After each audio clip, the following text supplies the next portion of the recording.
la aportas tú, ¿eh? Pero ahora, ¿por qué no para de subir? Porque le da mucho. Sí, la inercia que Le ha dado mucho gas, le ha dicho gas, gas y le ha dado caña.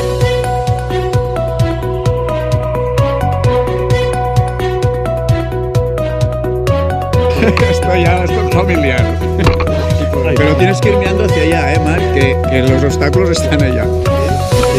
Dale, Le doy, dale, ya. fuerte, sí. Sí, unas quemadas de 3-4.